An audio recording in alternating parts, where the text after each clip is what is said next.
rest of us. Um, Today, we're going to have a discussion that I think is very necessary and is going to be very helpful. I have been reading this book right here. It's called We Will Not Be Silenced. And it is written by Dr. Erwin Lutzer. And I couldn't have planned this better than to have him on today. So obviously, I think the Lord has a hand in this. I want to at least credit him if anything goes right. But the next 4 years could be very challenging for the church. And I think we need to be prepared for all Christians, frankly, and us in the Christian media. We're already seeing some things and have seen some things globally for years that cause us concern. What's going to happen here in the United States? Well, we're going to find out, and we need to be prepared. And that's why I think today's program is very important. Dr. Lutzer is with me right now live. Your questions are welcome, so you can jump in the chat. And I would also encourage you to hit the share button right now so people can join us live, because, again, this is a discussion. It's going to, well, I don't know. I want to remain optimistic, and so I'm going to try to maintain that today. Dr. Lutzer, thank you for being with us today. I appreciate your time. Thank you so much, Randy. I'm glad to be with you. Let me start with the obvious. What is your response to what we saw yesterday, the violence in the Capitol building? Well, Solzhenitsyn was right when he said the line between good and evil does not run between races. And we might say it does not run between political parties, but it runs right down through the human heart, every human heart. And, when we look at what happened yesterday, we're reminded of the fact that, politics is very important. As a matter of fact, I stress that. But at the same time, for believers, it's not all important. And what we need to do, Randy, is to make sure that we as believers keep the supremacy of Christ in our relationships. We have to recognize that there is a unity in Christ that transcends our political affiliation. Mm-hmm. And yesterday was very critical. I think that it might serve as a pretext for the incoming government to shut down a lot of our freedoms and so forth. But you're absolutely right. We're going to have to wait to see what happens. But my burden is that we as a church might respond correctly and know that we're in for a challenge. Let me summarize it by saying, Randy, we're in a situation now where there is no room to hide. We're going to have to declare ourselves on many, many different levels. Yeah, I think you're right. Let me ask you this, because the Scripture tells us to pray for our leaders, and that's what all the Trump supporters were saying for the last 4 years. You got to remember to pray for our leaders. Don't be critical of our president. Pray for our leaders. What's your prayer for President Biden? I'm praying that God would give him wisdom. And if I might be more open than I need to be, I've prayed that he might be a better president than some of us think he might be. And so what we do is we uphold our leaders, but at the same time, we recognize that God does rule. The question is, who elected Biden? Was it the people or was it God? Well, Randy, this gets us into some heavy theology, but the answer is both. There's a concurrence between God's sovereignty and God's will and what the voters did in November. And so we always need to recognize that God is in this, but we also have to ask the question, what is God going to teach us going forward? And the burden in my heart is that we might recognize, and this is difficult to say, that America was not based on the American Constitution. America was actually, I should say, that the church was not based on the American Constitution, but rather the church was based and upon Jesus Christ, upon that rock. We're going to have to relearn these lessons. In the book that you referenced, We Will Not Be Silenced, I emphasize the fact that our history, our Judeo-Christian history, is being vilified today with the hope of building America on an entirely secular foundation. Mm-hmm. So we must recognize what's going on. You know, one of the reasons I wrote the book is to help parents to understand why it is that when they send their children to university, they come back hating America. How do we sort all this out and how do we respond? That's the burden of my heart. Yeah, and that really needs to be our focus. We're already got a little debate going on in the chat about whether the election was rigged or whether it was truly the people rising up and selecting Biden. And in my view, it's really not going to matter very soon. Although I certainly want answers to questions because I do have questions about the electoral process. But as the church, I think we need to be bigger than that. We have to rise above that. We have to realize the more important things, and that is continuing to do what we're put here to do, which is share the good news of Christ. And I know the people that won't like it, but a lot of good happened under Donald Trump, and you know what? Good things can happen under a President Biden or Harris, if that happens very soon. And that's my personal feeling is that I don't think Biden will last.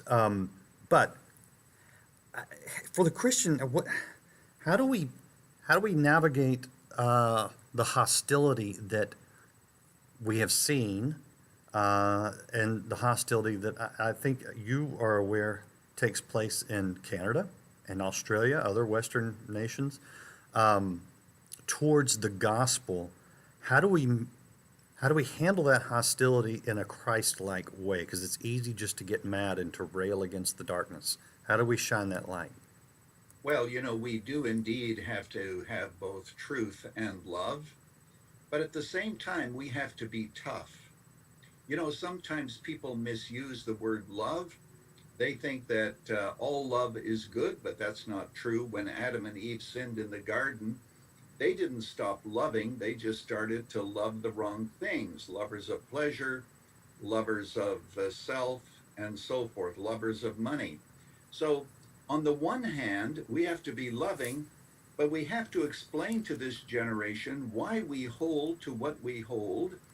And then, Randy, it's very important for us to take the consequences.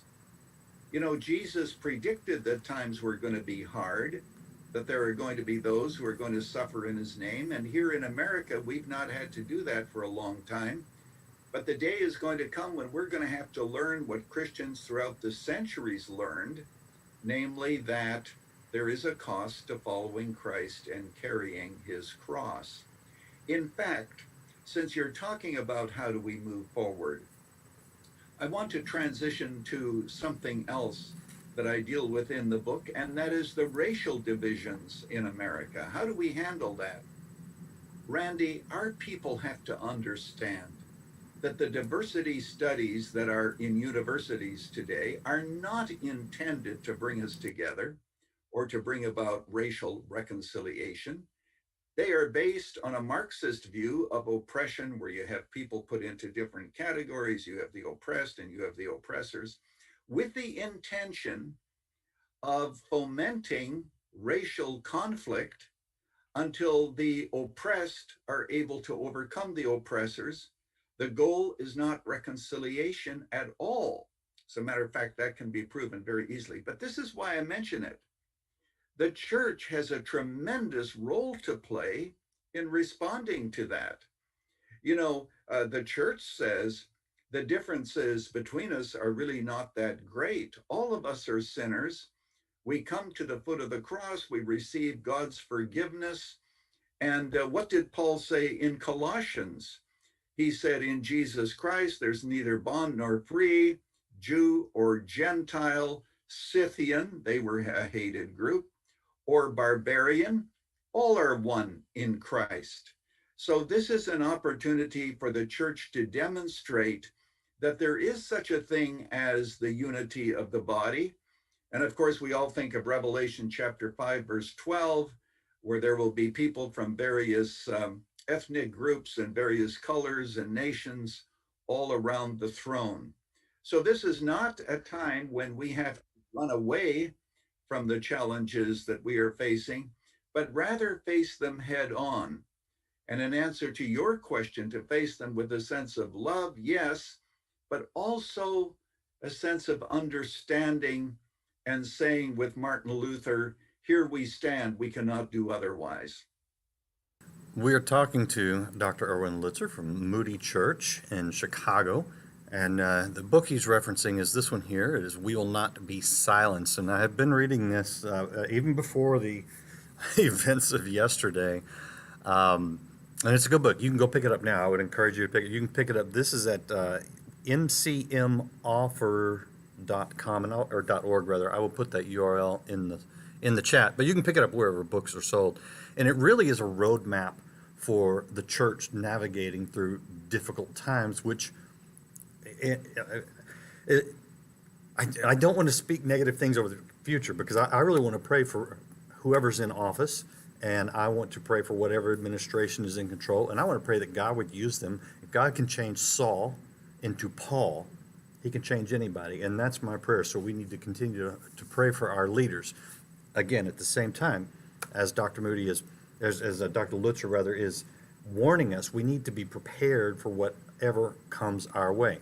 You brought up the issue of race, and I dove into this hard during the summer with a lot of guests, and the thing that I realized is that race is neither biblical, as you pointed out, it's not even scientific. It is purely what they call a social construct. And I think we really need to get this in deep in our souls, that the idea of racial division, of immutable characteristics that we can identify based on the color of your skin, is really not of God. Certainly we have different ethnic backgrounds, we have different cultures, and those are all beautiful if we have love. But Dr. Lutzer, what would you say is the proper way for the church to view race, and in contrast to the way that we are being told to view race by a lot of people, especially in the media and academia right now? Well, Randy, you're absolutely right. You know, the Bible talks about the fact that we are of one blood.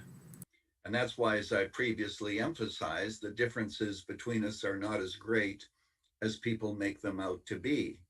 Now, that being said, the modern movement that we're talking about in our diversity studies is totally contrary to what Martin Luther King taught. Martin Luther King said, let's not judge one another by the color of our skin, but the content of our character. That being said, you're absolutely right. There are different ethnic differences, different cultural differences that we have to recognize. But if we are in Christ, we transcend all of those things. So, in answer to your question, also, how does the church move forward? We really do have to listen to each other. You know, you mentioned that during the summer you had many guests on discussing this, and that's very good. We have to do all that we possibly can to understand these differences. But the good news is we don't have to shout at one another across racial fences. And also, we shouldn't put people into categories. You know, if you're white, you are an oppressor. If you're African American, you belong to the oppressed. Well, that's simply not true. There are so many individual differences, but individuality is deliberately denied.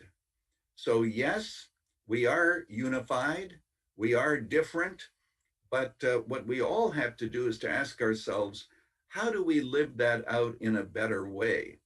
And there are many churches here in Chicago that I think demonstrate that. Certainly your church is one of them, and we appreciate that, and all the churches that stand up. I want to transition to something else that you discuss in your book, the book We Will Not Be Silenced, and that is, oh man, the huge irony that the party of science totally rejects basic biology, and this whole the gender confusion that is being pushed even on our children, even in the schools. And I think this is one of the most destructive things to the human soul in our culture right now. And it's not just being debated, it's being celebrated. How should the church address these issues of gender identity and the sexualization of children. Yes, as you pointed out, I actually have a chapter entitled The Sexualization of Children because children are being sexualized. You know, here in the state of Illinois, for example, a curriculum was adopted, which basically is pornography for fourth graders. And of course, gender confusion is very important to the radical left. Let me explain why. Marx believed that the family was a unit of oppression. After all, husbands oppressed their wives, parents oppressed their children, and they took them to church, and God was the ultimate oppressor. So his view was we have to do away with all oppression. Therefore, the family has to be broken up. And we need to understand that that's exactly what the agenda is today. So, this kind of gender confusion is really totally out of control. As you mentioned, it is contrary to science, it is contrary to rationality. Parents need to be very careful as to what their children are being taught. You know, I reference Hitler, who said that he who controls the youth controls the future. So we can't let our children, we can't throw them to the wolves and simply say, you go to the public school and you're going to be learning about all of these things. It is driving teenagers to absurdity. I know a situation in which a young woman said, you know, I'm a fuzzy. And somebody said, what's that? And she said, well, in my heart, I'm a cat. So you are whatever you think you are. Your identity can change actually from school to home or whatever. This kind of confusion is intended to destroy the family, to create the kind of mess, if we might call it that, that will enable children to latch on to the larger vision of cultural Marxism, which has to do with equality and all these other things. And the home can no longer be, in the minds of the radical left, it can no longer be the place where values are transmuted and where they are kept. So, what do we do? Well, for every family, it's something different. By the way, I open that chapter in We Will Not Be Silenced, where I talk about the sexualization of children. I open it by saying, the cell phone in your teenager's hand will do more to inform his or her worldview than an hour of church or an hour of Sunday school. So, what we have to do, Randy, is this is a battle that has to be fought on multiple fronts.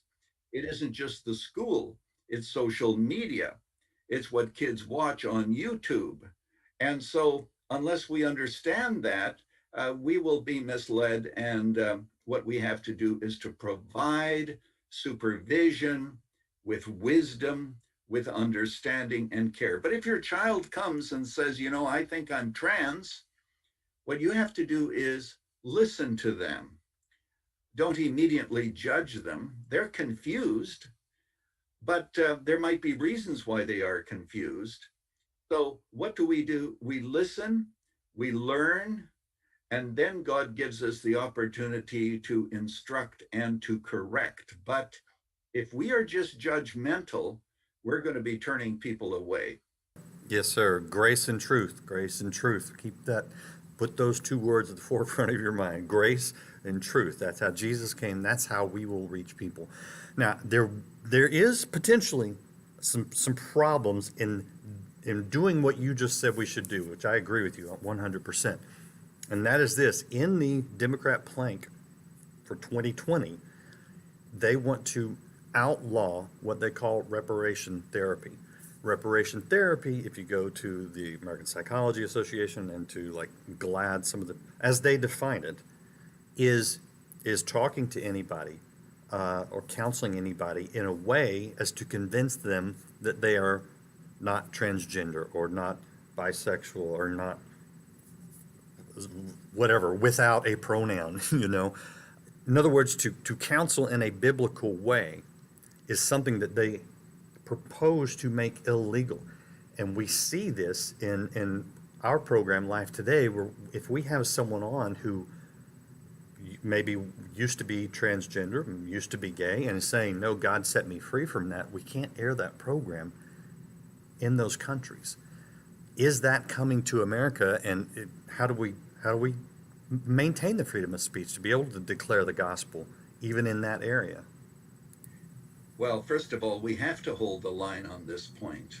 And even when programs maybe can't be broadcast, we have to do that in our teaching, in our counseling. Pastors need to step up to the plate and they need to do it.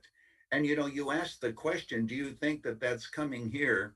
Randy, if I might be a pessimist for just a moment, I think that a lot worse things are even coming here. For example, Christian colleges are going to have their accreditation taken away unless they bow to the entire LGBTQ list of demands. And what you have is language, neutral language, as we've heard recently, even from our congressmen. And what's going to happen is we're all going to be excluded, Randy, on the basis of inclusion. So there are things that we can do, but they're in our culture, but there are things we can't do. And so that's why, if I might humbly say, I believe so deeply that this book that I've written entitled We Will Not Be Silenced, I intend to help people think through these issues from a standpoint of Christianity and say, there's some things we can do, but there are some things we can't do.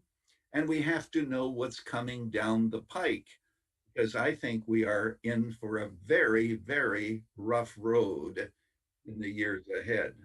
Let me ask just the difficult question in very blunt terms. And all my children are grown, they're all adults, so unfortunately I won't be put in this position.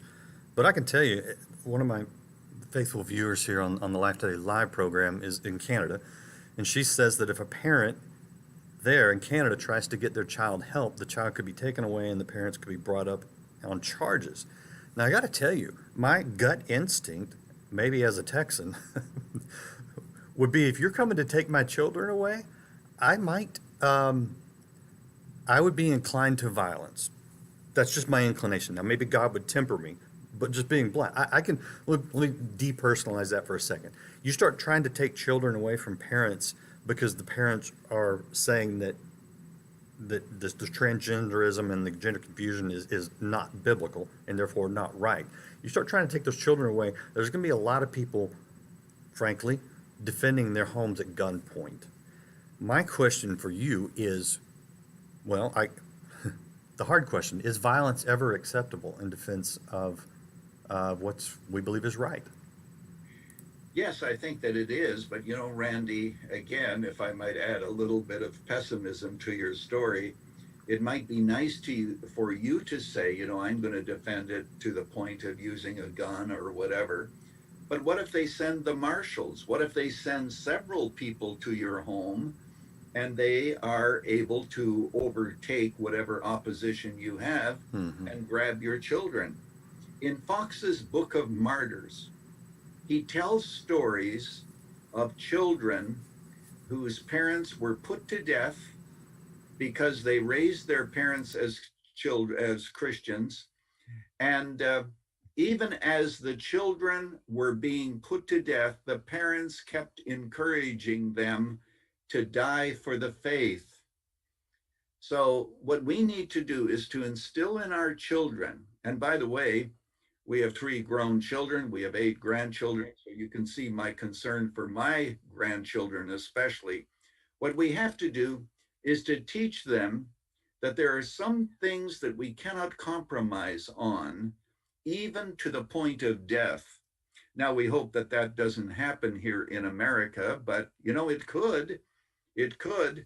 You see, once people leave God out of their lives, they can say no to nothing. In that chapter on the sexualization of children, I asked the question, what's coming down the pike next? Did you know that there are arguments for pedophilia, for example, and its benefits? And so, absurd though it is, remember, without God, we can say no to nothing, really. And so, it's our challenge to say the Church of Jesus Christ has been here before, it has been under persecution, and we are going to be faithful no matter the cost. And for every family, that cost will be different. You know, I've written a book about Nazi Germany, and there were parents who said, we will not go along with Hitler. Some of them were put to death, others survived. And either way, God was faithful. And we need to understand that God is faithful to us, not just in the good times when it's no problem to be a Christian, but even in the hard times when things become very difficult and when there's a huge price to carrying the cross of Christ. Remember, it is said that I thought that it would be wonderful for me to carry the cross of Christ into the world until I realized where the cross led Jesus. So that's what it's come down to.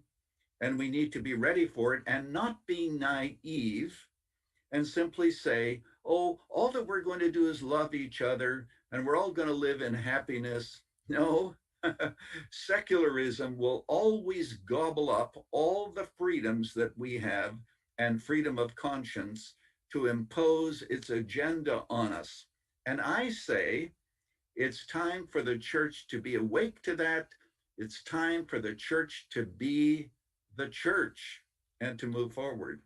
Okay, so I'm gonna press you again on some of the limits of that, but I'm gonna show people the book real quick. This is "We Will Not Be Silenced" by Dr. Erwin Lutzer, and you can get that. I forgot to put it in the chat. I will put that in the chat here real soon. You can pick it up wherever books are sold, and I really would urge you to get this one. It's got a lot of wisdom that we're gonna need, and I'm gonna circle back to this because people say, okay, well, Jesus willingly gave up his life to the cross to people who were wrong. Yes, that's 100% true. That was sort of his mission all along. Is there a point where a Christian fights back? Because I would also point out that Jesus didn't marry, Jesus didn't have children. And we don't follow that example so willingly either. But is there a point where we use violence to stop what is clearly wrong? Yes, you know, Randy, Jesus didn't tell the soldier about whom he told the parable. Jesus didn't tell him that he had to switch jobs. And of course, we can debate the issue, but you know, the Bible would say that indeed there is such a thing as killing in war, in defense of country, in defense of family. So I think that that is a perfectly legitimate route that we have to take. But at the end of the day, Jesus did submit, and maybe there are times when we have to as well, where fighting against the authorities is no longer helpful. We know that we will not be able to win.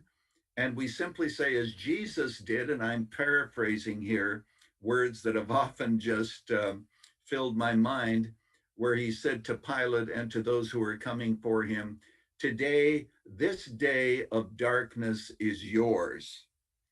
Now, tomorrow, 3 days later, he proved that he was a winner. But there are times when perhaps you have no alternative but to submit, and you submit, and even there, you still see God's will because you know that the trial of our faith is more precious than gold that perishes, though it be tried with fire. So, you know, we may not have all the answers. All that I'm saying is we have to understand the issues and we need to stand against a culture that does not give us a place to hide. Yeah. All right. I'm going to come down from the cliff there a little bit, and I want you to address one more thing that I read in your book that I thought was very, very important, because we're talking about extreme situations. I pray to God we don't face them. Okay. What we will face, no doubt, because we're facing it already, is the mockery that comes at Christians. You say that a lot of Christians won't be talked out of their faith, but they will be mocked out of their faith. What do we need to know just on an individual basis, whether we're on social media, whether we're dealing with people at work? How do we face the mockery that is been coming for years and is no doubt going to intensify here real quick? Well, first of all, let me say a word about social media. Social media has given people permission to make accusations against others without proving them. And so everybody on social media, almost everybody, is mad about something. Everybody is outraged. Everybody has had their rights in some way compromised or spoken against. And so we live in a very angry world. And of course, as you mentioned, it's going to become worse. Now, here's what I say: let's not fight fire with fire in that sense. When we are sinned against, let us not sin in return, but let us continue to speak with rationality, calmness, biblical wisdom. And if we are ridiculed, we rejoice. At least that's what Jesus said. Blessed are you when men revile you and persecute you and say all manner of evil against you for my sake. For so persecuted they the prophets that were before you. So this is not a time to run and hide. And if you get vilified for Jesus, you give thanks for the opportunity of being identified with somebody who was vilified for us to rescue us from our sins. That is so true. We got to shine a light and not just curse the darkness, because especially on social media, the easiest thing to do is just to curse the darkness. I've been guilty of that. And so I want to pledge, at least strive to shine the light wherever I am. It's easier in person, but you're right. On social media, it's easy. I don't know, it's a weird dynamic. All right, I'm going to give you the last word, but I want to show people your book one more time. This is We Will Not Be Silenced, and it is available now. The website that I put in the chat, MCM Offer, Moody Church Media Offer.org, is a great place to get it. You'll be supporting their church directly, but you can pick it up wherever books are sold. And again, a great roadmap, I think, for what appears to be coming in here in the United States. And unfortunately, as the United States goes, a lot of Western nations tend to go even further sometimes. So it could get rocky, it could get rough here real soon. But Dr. Lutzer, I appreciate your time, and I want to give you the final word as we close this out today. And thank you, Randy, for mentioning MCM Offer. And that, by the way, is all one word. If people want to contribute, mcmoffer.org. That's where the book is available, but it's also available on Amazon and elsewhere. The final word: we are called to be faithful. We are not called to win.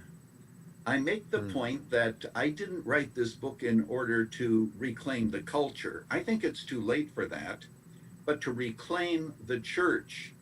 And the last chapter of the book has the words of Jesus to the church at Sardis: strengthen what remains. And that means a lot of different things to a lot of different people. But I outline there what I think Jesus would say to us if he were writing a letter to the church in America today. What does it mean to strengthen what remains? So that's what we have to do, and that has to be agenda. And that covers a lot of things. For example, I have a chapter on how Islam and the radical left teamed together to destroy Christianity and capitalism. So we have a lot of issues out there that we need to address. But let us stand firm because, if I might quote the words of a pastor in Germany during Nazi Hitler, during Nazism, when he says, "Who cares how we look on earth? What really matters is how we look in heaven." Boy, that's good. I appreciate you sharing. I appreciate you guys watching and sharing this interview. And again, check out the book. You can find it online wherever you get books. I'll see you again tomorrow here on Life Today Live.